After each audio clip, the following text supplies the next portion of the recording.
Hola, buenas. Esta videoconferencia es para intentar explicar de una forma sintética, compleja y espero que correcta, porque es una de las grandes figuras de la historia del arte, es conocidísimo y hay multitud de obras que hablan de él y también mucho debate y discusión. Voy a intentar hacerlo lo mejor posible.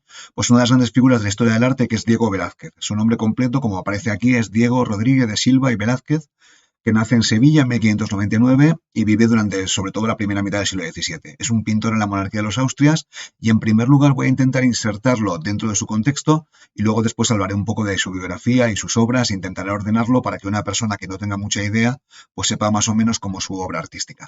En primer lugar, aquí tenemos un mapa, se puede ver aquí a la izquierda, pues un mapa de cómo era la monarquía de las Austrias, de los Habsburgo, durante el siglo XVII. Era uno de los grandes reinos o imperios más poderosos de la época, una gran potencia mundial. Se puede ver cómo pues, está Castilla, se puede ver aquí, Aragón, los Países Bajos españoles. Entonces, a nivel artístico, dentro de la península ibérica se distinguen tres escuelas. La escuela castellana o madrileña, que es la que pertenece a Diego de Velázquez, que trabaja en torno a la corte o palaciega, las ciudades residenciales. Luego está la escuela valenciana o napolitana. Los más referentes pictóricos son Francisco de Ribalta, José Rivera, el Hispanioleto, que trabaja en Nápoles, que es medio italiana, por las conexiones que hay entre Valencia y la zona de Nápoles. Y luego la escuela sevillana, pues hay grandes pintores como Murillo, Zurbarán, Valdés Leal, Alonso Cano, que tiene una fuerte impronta pues, de conventos. Sevilla era una de las zonas, unas ciudades más ricas de la península ibérica, por el oro que traía, llegaba de América, y hay también una escuela pictórica importantísima. Y dentro de este contexto hablar un poco de la pintura española, la pintura de la monarquía hispánica. Pues bueno, hablar un poco que es la época donde gobierna Felipe IV, conocido como el Rey Planeta. Luego está el Rey Sol, que es Luis XIV en Francia. Entonces, para Felipe IV, pues hacen muchas pinturas palaciegas, académicas, también religiosas, pero sobre todo pide para decorar su palacio, el Palacio del Buen Retiro, el Alcázar. Luego después, la península, bueno, la monarquía hispánica, Felipe IV, pues es la primera potencia, sobre todo en Europa, no diría mundial, la primera mitad del siglo XVII. Entonces, en las pinturas de Velázquez aparecen escenas de la Guerra de los 30 años, hechos de armas, donde defienden la gloria de la monarquía. También tenemos que hablar de Sevilla, que era la principal ciudad del imperio. Ahí se encuentra la casa de contratación, donde llegaba todo el oro de América. Luego también la etapa de Velázquez coincide con la edad de oro de la literatura y del imperio de la monarquía hispánica. Tenemos a Cervantes, que muere a principios del siglo XVII, Calderón, Quevedo, Góngora. Luego también se habla de una supuesta decadencia, hay una crisis. En realidad no es tanto una crisis, porque esto está debatido, sino que la monarquía hispánica a lo largo del siglo, en comparación, pierde con otras potencias como Francia, que están ascendiendo, o el Reino Unido, pues más rápidamente. Pero bueno, de esta supuesta decadencia, pues se habla de pinturas populares, costumbristas, el fenómeno de los pícaros, del Lazarillo de Tormes.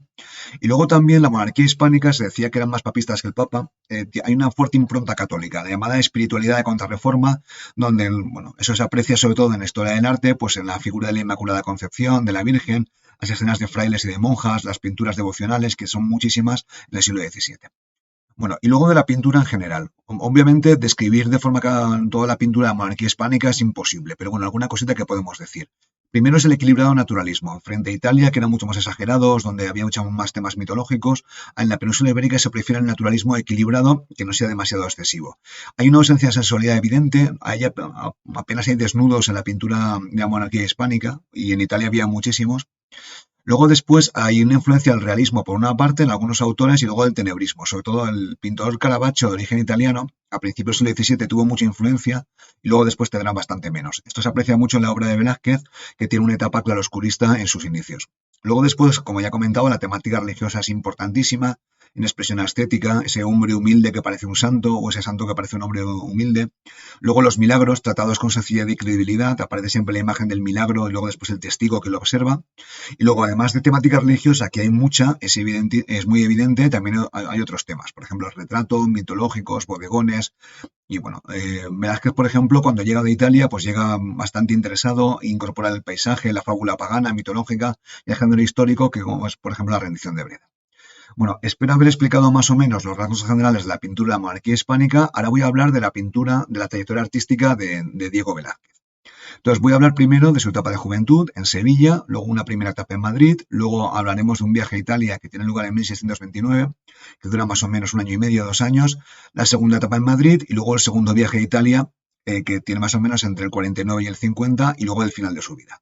Bueno, vamos allá. Esto es la etapa sevillana, pues qué decir, nace en la ciudad de Sevilla, que es una ciudad importantísima, donde llega todo el oro y la plata de América, Ahí está la casa de contratación y en la ciudad de Sevilla, la familia de Velázquez, sus abuelos creo que paternos habían tenido oficios mecánicos, eran de origen humilde, y él empieza a trabajar en el taller de un artista muy conocido en Sevilla que es Francisco Pacheco. Aquí tenemos un retrato supuestamente de él, bueno, empezó a trabajar en su taller con 11 años. Francisco Pacheco era el centro de un círculo humanista, pues muy involucrado en la cultura, defensor del humanismo en la Sevilla del siglo XVII de principios, y en la técnica de Velázquez se ve que impresionó a Pacheco y bueno, tendrá muy buenas relaciones con él. De hecho, Velázquez se casará con su hija, con la hija de Francisco Pacheco. Y bueno, en esta etapa, pues de Velázquez, obtiene su cultura, tiene una influencia manierista, culta, conoce la mitología. Y sobre todo en esta primera etapa va a hacer una pintura popular y religiosa. La pintura mitológica vendrá más tarde. También se habla que también utiliza el claroscuro. Aquí tenemos algunas obras de la primera etapa que desaparecieron durante la Guerra de Independencia. Fueron llevados por generales franceses en su ida de España y luego después fueron adquiridos por británicos. Este, si no me equivoco, está en Glasgow, se conoce como vieja friendo huevos, aunque parece que no está friendo, que es el baño María, y se puede ver la técnica prodigiosa de Velázquez. También se puede utilizar una de sus características muy típicas, que es una gama cromática muy limitada, apenas se utiliza el blanco, el ocre, el negro, pero bueno, aquí se puede ver, por ejemplo, lo estoy marcando, en la parte inferior una naturaleza muerta o bodegón, donde se puede ver cómo utiliza la luz. Aquí la perspectiva está ligeramente abatida, sí están como bastante un poco inclinado y se puede ver pues es una pintura de temática popular con una persona mayor pues haciendo la cocina. Luego también aquí hay un ejercicio de virtuosismo pictórico a la hora de pintar aquí el jarrón o la jarra de cristal, ¿vale? Y donde el crío pues aparece llevándolo en la mano.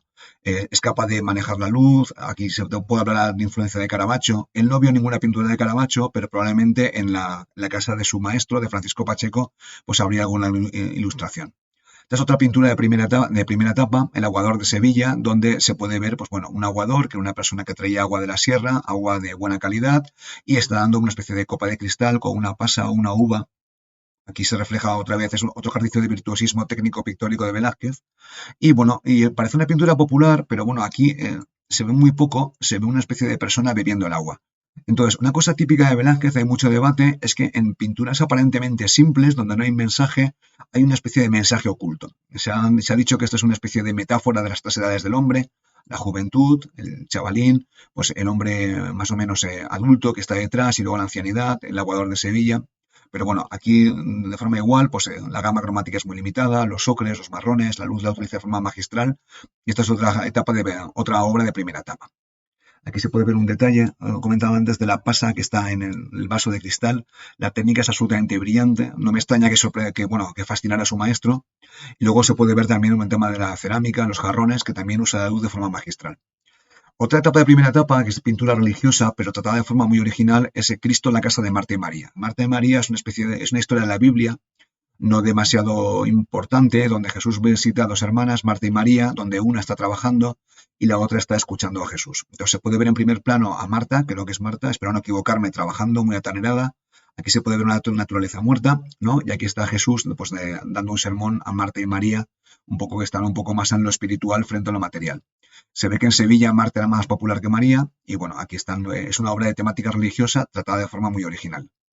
Y luego tiene algún retrato, este me fascina especialmente, es un retrato de una monja, que es la Madre Jerónima de la Fuente, donde se puede ver la gran capacidad que tiene Velázquez para hacer retratos. Se puede ver el carácter de la monja, fuerte, dura, sosteniendo pues el Cristo o el crucifijo con fuerza. Es un retrato que tiene una fuerza psicológica bastante importante. Bueno, a partir de aquí, Velázquez, que ya pues, es una persona que ya tiene unos años, 18, 20 años, con el apoyo de su mentor, Francisco Pacheco, pues intenta trasladarse a la corte a Madrid. Entonces marcha a Madrid, no triunfa al principio, es un triunfo progresivo. Luego al final hace una obra que se conoce como la expulsión de los moriscos, que no se ha conservado por un incendio del siglo XVIII, pero bueno, parece ser que el conde duque de Olivares, don Gaspar de Guzmán, el valido, el primer ministro de Felipe IV, pues era también sevillano, conocía a Francisco Pacheco y al final acaba trabajando en la corte. Acaba trabajando en la corte de aposentador del rey, que era una especie de cargo, donde hacía trabajos para Felipe IV, que era el rey. Ahí va pintando los grandes personajes de la corte y lo que le piden. Básicamente, Velázquez era un chico para todos, para la monarquía de los Austrias, para Felipe IV. Pero el rey Felipe IV, que era una persona pues, con bastante poca autoestima, se puede decir, tenía más o menos la misma edad que Velázquez, se lleva bastante bien con él y le acompañará durante toda su vida. Entonces trabaja como aposentador de la corte, como pone aquí, le consigue cosas, le organiza ceremonias, le hace sus chanchullos, sus tareas diarias, pues Velázquez, su tarea en la corte era hacer lo que pudiera para el rey y además pintar cuadros. A lo largo de su vida irá ascendiendo como pintor porque había otros pintores reales, irá cobrando más dinero de Felipe IV. Dentro de esta etapa, que está en la corte, pues la primera etapa de la corte, una de sus obras más conocidas es El triunfo de Baco, que luego fue conocido por la gente como Los borrachos. Entonces, El triunfo de Baco es una cosa es una pintura de Velázquez bastante original, donde mezcla un tema mitológico, la fábula pagana. Aquí se puede ver a Dionisios, el dios Baco, que es el dios del vino, ¿no? Se le puede ver que está más iluminado. Aquí todavía es bastante, utiliza el claroscuro, la influencia de Caravaggio. Se le puede ver aquí rodeado de sus sirvientes, que parecen faunos o sirvientes de Dionisios. Aquí se puede ver una naturaleza muerta. Entonces, el dios Dionisios, el dios Baco, está coronando rey de los borrachos, pues alguien que se ha bebido básicamente todo. Se puede ver, es una especie de, pues, de soldado de los tercios. Aquí se le puede ver una daga enorme, creo que se conocía como vizcaína, leía Pérez Reverte. Y aquí están los borrachos un poco disfrutando del vino. Se le puede ver aquí pues la cara de felices que tienen. Y es una mezcla bastante rara porque no tiene un tema especialmente, no hay ninguna fábula, ninguna historia, sino simplemente es el dios iluminado de forma artificial que está coronando pues, a uno el más borracho de la competición. Este cuadro fue bastante criticado por su composición. Esta figura que está aquí de espaldas es bastante creativa. Es una especie de... Es casi teatral y es un cuadro que esta composición no volverá a repetirla. Bueno, también tenemos retratos de Felipe IV, el rey planeta, como he comentado, que era de la edad de Velázquez, se le puede ver. Entonces, el rey Felipe IV le encargará pues, retratos a lo largo de su vida y solamente aceptaba que él, Velázquez o Rubén le hicieran retratos. Se le puede ver aquí pues, una especie de memorial en la mano, trabajando, presumiendo que era un buen gobernante. Y aquí tenemos unos retratos que, bueno, que no son de Velázquez, que son de Rubens. Porque en 1629 el gran pintor flamenco Peter Paul Rubens llegó a la corte de Madrid para negociar un tratado de paz. Además hizo algunos cuadros. Este cuadro es de 1609 y es un cuadro anterior de Rubens. Este es el cuadro que hace, es una copia de mazo, creo, de Rubens para el rey. Rubens es un pintor consolidadísimo, muy famoso, que básicamente le quitó el puesto a Velázquez y de hecho el rey quitó el retrato que le había hecho Velázquez para poner el de Rubens. Este cuadro es una copia, pero vamos, Velázquez no le guardó demasiada enemistad a Rubens, de hecho le escuchó, tuvieron conversaciones y Rubens, que era un fanático de la pintura italiana, le aconseja a Velázquez ir a Italia pues, a aprender y a mejorar su técnica. Velázquez, que era bastante joven por estos momentos, le hace caso y aprovecha pues, un encargo del rey para hacer su primer viaje a Italia, que tiene lugar entre 1629 y 1630. Ahí viaja a Italia como encargado de Felipe IV. La idea era aprender, obviamente, pero marcha con fondos del rey pues, para comprar obras de arte, porque el rey estaba haciendo su nuevo palacio, creo que se llama el Alcázar o el Palacio del Buen Retiro, aquí quizás me equivoque, entonces va a Italia para conseguir obras de arte para el rey de España, para Felipe IV. Ahí en Italia, por supuesto, pues observa toda la pintura italiana, es influenciado por ella, de hecho su paleta se va a aclarar, el claroscuro de Caravaggio se perderá y Velázquez volverá de Italia pues con una técnica pues novedosa, habiendo aprendido mucho y durante este viaje hará algún cuadro. Este es el más conocido que hace durante su viaje a Italia, que se llama La fragua de Vulcano, que también es un tema mitológico, se puede ver aquí al dios Vulcano, pero que también mezcla pintura popular. Es una historia mitológica, el dios Vulcano o Hefestos en griego pues se había casado con Afrodita y aquí el dios Hermes, mensajero de los dioses, le anuncia que su mujer le está traicionando con el dios de la guerra, Marte o Ares en griego. Es una temática popular porque son herreros trabajando en metal, se le puede ver aquí, fascinante, y son herreros en una temática popular y aquí a la izquierda pues está el dios que está más iluminado. La técnica es prodigiosa, la gama cromática pues sigue siendo muy limitada, pues los ocres, los marrones y hace maravillas con la luz. Aquí se puede ver que hay mucho menos claro oscuro y la escena está mucho más iluminada y es básicamente un retrato magnífico y está mostrando cómo está evolucionando la técnica de Velázquez durante su viaje a Italia. Otra pintura que hace, que es un paisaje, una cosa muy novedosa dentro de la pintura monarquía hispánica, la Vía Medici, donde las figuras humanas que se pueden ver aquí son secundarias y lo importante era el paisaje. Bueno, después de este periplo por Italia, pues vuelve en 1630, esto está mal, ¿vale? Y continúa trabajando en la corte. Ahí su posición está más consolidada, va ascendiendo, tiene diferentes cargos, la paleta, como he comentado, es más clara y el rey Felipe IV le encarga la decoración, la gestión del Salón de Reinos, que era el sitio más importante del palacio, que era un espacio de poder y gloria, que es un poco parecido a lo que pasa con Versalles de Luis XIV, y él va a continuar pintando cuadros y contrata a otros artistas como Zurbarán, los cuales harán obras que él vigilará y colocará en el palacio como considere conveniente.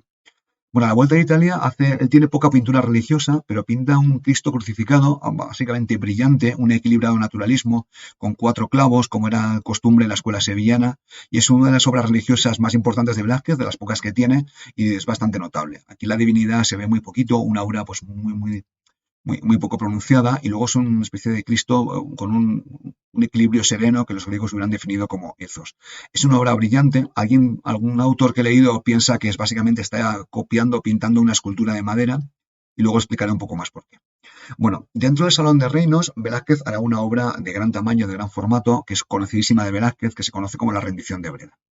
Y es una escena de batalla. Entonces, en la ciudad de Breda están los Países Bajos, españoles o holandeses, estaban en la frontera.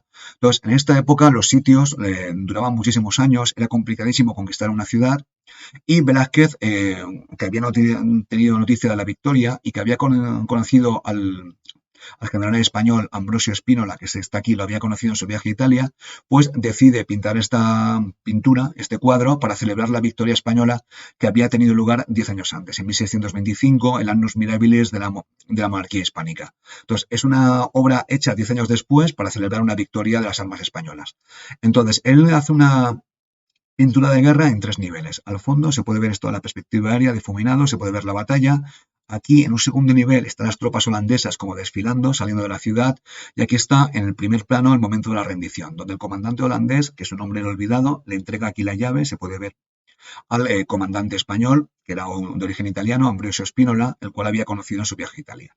A la derecha están las tropas, los tercios, las tropas españolas de la monarquía hispánica, que llevaban picas, que son lanzas de gran tamaño, por eso este cuadro se conoce como las lanzas, y aquí en la parte izquierda pues, se pueden ver las tropas holandesas que se han rendido.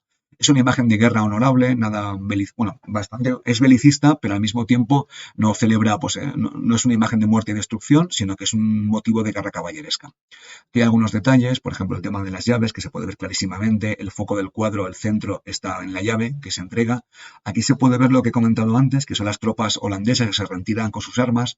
Esto era un símbolo de guerra caballerosa, porque cuando te dejaban rendirte con tus armas es que habías peleado bien. Esto es un cuadro, no es de Velázquez, de Ambrosio Spínola, que está en el Rijksmuseum en Ámsterdam, donde se le puede ver más joven. Aquí está con más canoso, y aquí se puede ver pues la idea de las tropas holandesas, que es que uno de ellos está mirando al espectador, que tienen lanzas más cortas, y aquí están las tropas españolas, los tercios. Entonces aquí en un ladito se coloca Velázquez, una especie de autorretrato, una cosa que harán las meninas, y luego se pueden ver la imagen de las lanzas o las picas, que le da una verticalidad al cuadro bastante importante. Es un cuadro de gran formato, hecho para el Salón de Reinos, y estaba acompañado de otros cuadros de gran formato, pintados por Zurbarán. Esta es la defensa de Cádiz, a mí me parece un cuadro de calidad menor. Esto es la conquista de Salvador de Bahía, en Brasil, que es otra victoria de las armas españolas. Entonces, básicamente, con este cuadro, Velázquez se pone en el primer nivel, porque la pintura de género militar o histórico pues, parece que daba más prestigio, y continúa ascendiendo en la corte. Bueno, además de pintar este cuadro, La rendición de Breda, pues pinta retratos ecuestres. El más conocido dentro de la colección real era este cuadro de Tiziano, Carlos V a caballo, que estaba basado pues, en el Gatamelata de Donatello y eventualmente pues, en el Marco Aurelio, la escultura ecuestre de Marco Aurelio. Entonces Velázquez tenía además el ejemplo de Rubens, que tenía algún retrato a caballo, como he mostrado, y aquí tenemos un retrato del rey a caballo, Felipe IV. Lleva aquí en la mano el bastón de mariscal, el bastón de mando, está caracoleando el caballo, un fondo de tipo italiano, un celaje veneciano. Es un cuadro pues, del rey Felipe IV. Este no es el cuadro más conocido, sino que el más conocido es el retrato a caballo del conde duque de Olivares, don Gaspar de Guzmán. Aquí tenemos un retrato del conde duque de 1640, que es el año en el cual su fortuna cae y será despedido. Entonces es un caballo del conde duque caracoleando.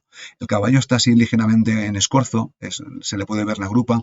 El conde duque, que nunca fue una guerra, lleva el bastón de mando, el bastón de mariscal, va con una coraza y mira al espectador así pues confrontándolo y un poco presumiendo de virtud marcial. El conde duque de Olivares, por lo que yo sé, nunca fue a la guerra, de hecho fue bastante culpable de habernos metido en la guerra de los 30 años, aunque era un político de gran nivel, pues se ve que su labor como político no tuvo mucho éxito, y bueno, lo pinta pues un retrato ecuestre, pues imitando al rey Felipe IV. Otro retrato ecuestre interesantísimo es el del príncipe Baltasar Carlos, que había nacido pues, en 1631, creo a lo de memoria, donde aquí el escorzo del caballo es bastante pronunciado, y se le puede ver al futuro heredero de la corona española, pues con el bastón de mariscal, como puede llevar en la mano, el bastón de mando, con la cinta también de comandante, y se le puede ver como futuro comandante de los ejércitos. Parece ser que Velázquez se encariñó con el príncipe heredero, con Baltasar Carlos. Aquí se le puede ver como un niño con un bufón al lado, un detalle muy curioso, muy tierno, y este sería el heredero de Felipe IV, el rey del planeta. Aquí lo vemos unos años más tarde, ya creo que tenía 10 o 11 años, está creciendo obviamente, y se le puede ver por los rasgos típicos de los Habsburgo. Bueno, dentro de esta etapa también pinta Juan Martínez Montañez. Montañés. Lo tenemos aquí. Este es un imaginero sevillano, conocidísimo, el dios de la madera le llamaban. Tiene obras como el Pedro, creo que este es San Bruno, obras de imaginería barroca de primer nivel, son tallas de madera de una calidad excepcional. Aquí tenemos el Cristo de Montañés, que estaba en Sevilla, y a mí me recuerda muchísimo al Cristo de Velázquez, a pesar de que, bueno, se ve, bueno, por lo menos Velázquez debía haberlo visto en Sevilla alguna vez, y bueno, es un Cristo muy parecido, la técnica, y quizás ahí Velázquez esté imitando en su Cristo al Cristo de Martínez Montañés. Es un ejemplo de la imaginería barroca y de, bueno, y un poco la reivindicación que hacían tanto Velázquez como Martínez Montañés de la labor de los artistas. Pero bueno, hemos hablado de retratos de pues de Felipe IV, de sus hijos, pero quizás donde Velázquez pone pues más cariño o hace retratos más psicológicos, el retrato de los bufones de la corte. Aquí tenemos uno que me encanta, que es el niño de Vallecas, donde se le puede ver pues casi el alma a este bufón, que parece ser que tiene una discapacidad. Vamos, los bufones en la corte eran gente que vivía allí, vivía más o menos bien, estaban destinados a hacer la vida de la corte más feliz, a hacer reír, y eran personajes de la corte. Aquí tenemos unos cuantos. Esto se llama Calabacillas. Aquí otro bufón que mira, pues, mira al espectador de forma pues, que tenía así como mal genio, parece ser. Me parecen retratos magníficos, pues llenos de, pues se le puede ver, como acabo de decir, el alma al bufón, ¿no? Son retratos más auténticos frente a los retratos de Felipe IV, que eran como más encorsetados, más dirigidos por el protocolo. Aquí se les muestra tal como son. Y bueno, algún cuadro extra, por ejemplo, pintura de Marte, que es de 1640, se puede ver a Marte, el dios de la guerra, pues cansado, es un Marte mayor, envejecido. Aquí la influencia de Rubens es bastante evidente. Y este cuadro lo pinta en 1640, donde es una época donde las armas españolas de la monarquía hispánica tienen un montón de problemas. Hay una rebelión en Portugal, en Cataluña, en Nápoles en 1640. Y bueno, quizás este cuadro de Marte envejecido, cansado, pues tenga que ver con ello, quizás no. Bueno, eh, las pinturas de Velázquez continúan y, si no me equivoco, en 1646 muere el hijo de Felipe IV, Baltasar Carlos, que lo hemos visto a caballo, muere, el rey se queda sin heredero y al final Velázquez parece que se escapa o se va de Madrid, es una época terrible, y vuelve a ir a Italia con más dinero, pues encargado de todo tipo de gestiones para el Palacio Real.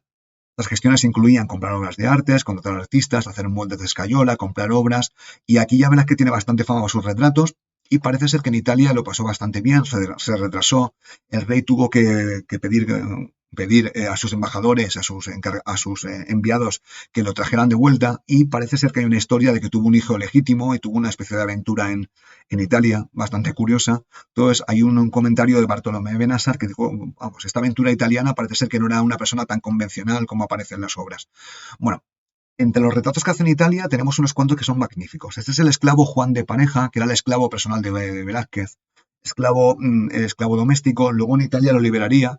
De hecho, fue su discípulo, fue también un pintor bastante reconocido. Es un retrato magnífico, psicológico, como el de los bufones, donde puede mirar al espectador y donde la gama cromática de Velázquez pues tampoco es demasiado amplia. Pero su retrato más conocido es el del Papa Inocencio X. Aquí lo tenemos. Era un papa pues muy mayor, 76 años, con bastante mal genio, ¿vale? De la familia Pánfili, que había un poco sustituido a Urbano VIII. Es uno de los grandes papas romanos, muy poco religioso, pero un gran patrón de las artes. Y Velázquez lo retrata. Entonces, a esa persona tan fea le pone con su genio, diciendo la leyenda que dijo el papa il troppo vero, cómo se parece a mí. Es un retrato psicológico que tiene una fama increíble, que está en la Galería Pánfili, que está en Roma. Este fue pintado por Francis Bacon, el pintor así del siglo XX, que lo pinta de forma mucho más demoníaca, como torturándose. Es uno de los grandes retratos de la historia del arte y es el producto de Velázquez en su segundo viaje a Italia. Bueno, y luego tenemos la Venus del Espejo. Yo he leído que fue pintada en Italia, o yo también he leído que fue pintada antes, entonces es uno de los pocos desnudos de la pintura de la monarquía hispánica. Es una imagen de una Venus contemplándose en el espejo, se puede ver aquí la imagen. Esta imagen del espejo fue repintada, luego fue atacada por una sufragista en 1906, sufrió graves daños, pero vamos, parece ser que ha sido bastante bien restaurado. Es una sensualidad increíble, se puede ver aquí la curva de la Venus, está marcadísima. Puede ser, como siempre, pues como una denuncia de la vanidad, que pecado es ser vanidosa, o también como un cuadro extremadamente sensual. Se puede ver aquí a Puti o el Eros, o el Amorcillo, ¿no? Que es un poco el hijo de Afrodita. Y este cuadro parece ser que fue encargado por el Marqués del Carpio, que era una especie de valido que sustituía al conde duque de Olivares de Felipe IV. Es uno de los pocos cuadros así eróticos o con bastante sensualidad de la pintura hispánica. Se encuentra en la National Gallery, pues como el resto de cuadros, fue desaparecido durante la Guerra de Independencia y acabó en Londres. Y bueno, después de Italia, la segunda etapa, pues vuelve a Madrid y pues continúa trabajando para el rey. Vuelve a la corte, Felipe IV está envejecido, él odiaba hacerse en los retratos que apareciera pues como más mayor, está casado sin ganas, se casa con la que iba a ser la mujer de su hijo, con Mariana de Austria. Hay un nuevo valido, si no me equivoco, Luis de Haro, y luego Velázquez ya tiene el cargo más importante. Había conocido al rey durante casi más de 30 años, él tenía todas las llaves de la corte. Velázquez, aunque no era pintor, no era noble, ahí estaba haciendo gestiones para conseguir el título de nobleza, que era lo último que le faltaba en la vida. La amistad con el rey era importante, el único problema es que sus abuelos habían trabajado. Habían ejercido oficios mecánicos, con lo cual conseguir el título de nobleza tenía que demostrar que nunca había trabajado con las manos por dinero, una cosa muy de la monarquía hispánica. Y es una última etapa donde ya es un consumado maestro, el dibujo es casi inexistente, la pincelada es muy suelta, y hace sus obras más relevantes en la última etapa. Y aquí la tenemos, Las Meninas. Las Meninas es uno de los grandes cuadros de la historia del arte, admiradísimo, sobre todo a partir del siglo XIX, cuando empezó a recibir visitantes franceses del Museo del Prado, creado a partir de la época de Fernando VII, y es un cuadro de gran formato. Obviamente es para la corte y tiene un montón de niveles. Para este cuadro hay que entenderlo y hay que explicarlo casi persona por persona. Se puede ver en el centro a la infanta Margarita, que es la hija de Felipe IV. En el primer boceto de este cuadro, 1652-53, cuando hace una primera versión, la infanta Margarita era la heredera porque no tenía todavía ningún hijo varón. Entonces, este cuadro se ve que estaba en el despacho de Felipe IV y era un cuadro importantísimo. No estaba hecho para ser visto por el público. Luego después está la infanta Margarita, que era muy pequeña, era muy jovencita, que tiene aquí al lado dos damas de compañía, que eran conocidas como las meninas, que eran damas un poquito más jóvenes, jovencitas, que se encargaban de cuidar pues, a la infanta, que era la heredera del trono, obviamente una infanta de España. Aquí tenemos a Mari Bárbola, que era una enana alemana, aquí Nicolasito, que era de origen italiano, que está golpeando un perro, y aquí tenemos, si no me equivoco, Isabel Sarmiento, Isabel de Velasco, ahí me he ido con el nombre, ¿vale? Que eran las meninas. Aquí, en la parte izquierda, está el pintor Diego de Velázquez, que está pintando una especie de cuadro, y aquí tenemos dos acompañantes de la infanta, y aquí un ayudante, un aposentador también de palacio. Entonces, es la anatomía de un instante, porque los reyes o bien han entrado, se pueden ver los reyes en el espejo, que quizás es una influencia del matrimonio de Arnolfini y de Jan van Eyck, que estaba en la colección real, o bien los reyes están siendo pintados, o bien los reyes están entrando en la habitación. ¿Quién sabe? Pues quizás están entrando en la habitación porque aquí la menina no se da cuenta que han entrado los reyes y aquí el aposentador sí que se da cuenta, o bien están siendo pintados por Velázquez. Entonces los reyes están en este cuadro en tres lugares. Están en el espejo, están en el lienzo que están siendo retratados y se encuentran en el lugar del espectador. Es una anatomía de un instante, parece una fotografía y bueno, se encuentran en una especie dentro del Palacio Real. Aquí hay obras de arte que apenas se aprecian, pero luego después Palomino, uno de los que habla de Velázquez, habla que es la metamorfosis de Ovidio, es el cuadro dentro del cuadro. La iluminación pues es muy sutil, la infanta está muy iluminada, también desde la puerta aparece, está más iluminado el espejo con los reyes, y luego la parte de atrás está bastante más oscurecida. Luego, en cuanto a los colores, en la parte frontal, pues se pueden ver que son colores mucho más vivos, mucho más brillantes y mucho más oscuros en la parte de detrás. Se puede ver aquí la pincelada, que es muy suelta, muy ligera. Aquí es un Velázquez que apenas dibuja, que ya tiene tanta maestría que se puede permitirlo dibujar, y se puede ver pues el momento, el instante donde la niña pues se planta delante de sus padres, ¿no? Quizás pues aliviándoles el sopor de ser reyes, porque el protocolo de la corte de los Austrias era muy estricto, y aquí la menina, ¿no? Que está ofreciendo una especie le está ofreciendo algo a la infanta Margarita. Aquí se puede la parte de la derecha, Mari Bárbola, Nicolasito, el enano, golpeando al perro, que tenía fama de ser muy tranquilo. Aquí está la otra menina, pues con esas faldas tan recargadas, que tiene una especie de armadura por dentro, que les debía hacer muy difícil caminar. Y bueno, aquí pues uno de los ayudantes de Velázquez, el aposentador, y luego dos personajes más de la corte. Es una imagen increíble, los reyes se ven aquí clarísimamente, se puede ver a Felipe IV. El tema de Jan van Eyck, que la influencia del espejo, a mí me parece evidente, aunque no todo el mundo dice lo mismo. Y bueno, es unas grandes obras maestras de la historia del arte. Y luego, uno de los detalles más curiosos es el tema de Velázquez, porque él se pinta a sí mismo. ¿Está haciendo una reivindicación de ser pintor? Obviamente sí, porque está aquí pintando. Y luego está el tema de Cruz de Caballero, porque como he comentado, Velázquez durante esta época estaba intentando conseguir el título de nobleza. Para conseguir el título de nobleza le daban una especie de consejo de órdenes de caballería, la Orden de Santiago, los cuales vigilaban pues que todo el mundo que fuera noble pues no hubiera trabajado, no hubiera cobrado por los cuadros. Con lo cual Velázquez, que tenía muchos contactos, entre ellos el rey, pues tuvo que convencerles, tuvo que enviar a testigos que mintieran por él, porque le había cobrado, obviamente, durante su vida que afirmaran que nunca había cobrado por sus cuadros. Al final, con el apoyo real, el Consejo de la Orden de Santiago, pues supongo que a regañadientes accedió y se hizo pintar la Cruz de Caballero pues, en su jubón. Una de las cosas de Velázquez, el pintor que quería ser noble, pues lo había conseguido al final de su vida.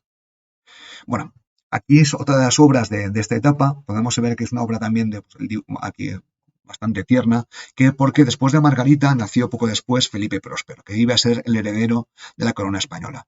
Este heredero pues murió al cabo de poco tiempo, es una imagen muy triste, pero se puede ver el cariño que tiene Velázquez al heredero, es un detalle muy cariñoso. Velázquez con los reyes, los retratos son con mucho protocolo, con los niños y con los bufones, pues es muy... Sus retratos a mí personalmente me gustan mucho más. El detalle del perro es espectacular, es un retrato cariñoso.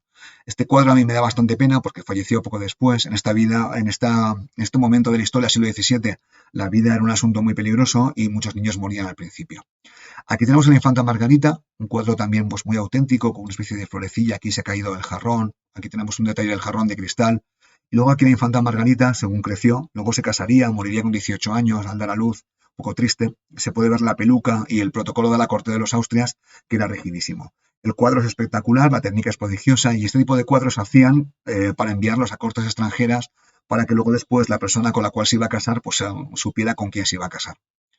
Y bueno, luego el último gran cuadro de Velázquez son las hilanderas, que es un cuadro que es fascinante. Recuerda a la casa de Marta y María, porque tenemos en una primera escena, en un primer plano, pues una escena, que son las hilanderas, están ahí con la rueca tejiendo, puede ser una apología del trabajo manual, del oficio mecánico, pues bueno, son las hilanderas que están tejiendo, y luego en la parte de atrás se observa un tapiz donde se puede ver pues una imagen clásica, que es la fábula de Aracne con la diosa Atenea. Se puede ver aquí, lo estoy marcando, la diosa Atenea pues tiene una especie de competición con Aracne, en el cual Aracne la vence a la diosa Atenea y como castigo la transforma en Aracne o en araña y es una especie de cuento para explicar por qué las arañas tejen los tapices o son tan buenas tejedoras. Entonces tenemos un tapiz construido por las hilanderas en primer plano. Como siempre aquí Velázquez mezcla la temática mitológica que está detrás con la temática popular. Además hace un cuadro pues, en dos planos clarísimamente. Está casi más oscurecido el primer plano que el segundo. Si no me equivoco, a la memoria, este cuadro fue recortado por fue recortado en algún momento. Aquí se puede ver unas hilanderas que aparece por detrás, como moviendo una especie de cortinaje. Es un cuadro fascinante. Aquí, bueno, la pincelada es muy suelta. Quizás ahí Velázquez ya estaba perdiendo un poco pues, la capacidad visual o la técnica que tenía. Y es una de las grandes obras de la historia del arte con las meninas. Las hilanderas es famosísimo, está en el Museo del Prado. Y bueno, a mí me parece un cuadro que es interesantísimo. Y como siempre, la pintura de Velázquez puede que haya historias dentro del cuadro que desconozcamos. Bueno, aquí tenemos imágenes, un poco detalles de la obra, pues son mucho más curiosas. Aquí el tapiz se puede ver. A mí estos ángeles, estos putis, estos amorcillos me recuerdan mucho al estilo de Rubens. Es un poco un homenaje al pintor de Rubens que había fallecido hace algunos años, quién sabe. Y luego la cara de las hilanderas está muy poco definida, la pincelada es muy suelta.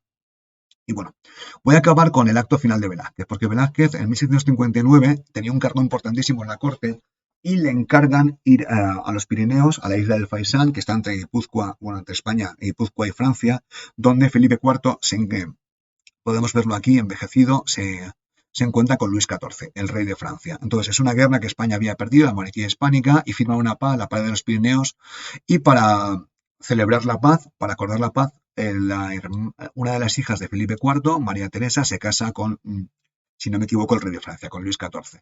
Es un matrimonio de conveniencia, obviamente, se pueden ver que están en una isla y en este encuentro diplomático, pues Velázquez ejerció pues de maestro de ceremonias. Entonces, en este cuadro que no es de Velázquez, quizás parece ser que aparece. Puede ser esta persona, puede ser esta, pero está claro que Velázquez al final de su vida ejercía como diplomático, había conseguido ser un pintor y diplomático. Entonces aquí está el primer ministro, que es el válido Luis de Haro, aquí está pues la chica María Teresa que se va a casar, aquí está la madre de Luis XIV, Ana de Austria, y es el encuentro entre los franceses y los diplomáticos españoles. Así se selló la paz y después de este viaje, que a Velázquez le afectó muchísimo, se puso muy enfermo y murió, porque murió en 1660. Bueno, voy a acabar esta videoconferencia, espero que no haya sido muy larga, pues hablando de las características de la pintura de Velázquez. Obviamente es un pintor tan técnico, tan increíble, que es imposible describirlas todas, pero bueno, hablaré de la perspectiva aérea, cómo difumina el fondo para que crear sensación de profundidad, uso de la luz magistral sin llegar al tenebrismo, excepto en primera etapa, muy pocos colores, gama cromática limitada, marrones y ocres muy abundante. Los temas religiosos, aunque cuando los pinta es capaz de hacerlos con una maestría increíble, son poco relevantes, quizá el Cristo de Velázquez es el más conocido. Mezcla a nivel de temas, es original, mezclando mitología y temas populares de una forma bastante coordinada, uniforme, y me gusta mucho. La técnica es prodigiosa, al principio el dibujo es mucho más marcado, luego al final de su vida las pinceladas son muy sueltas, sobre todo al final, y luego desde su viaje a Italia, desde el primero, son pinturas mucho más luminosas. Bueno, espero que se haya entendido y con esto acabo de explicar Velázquez.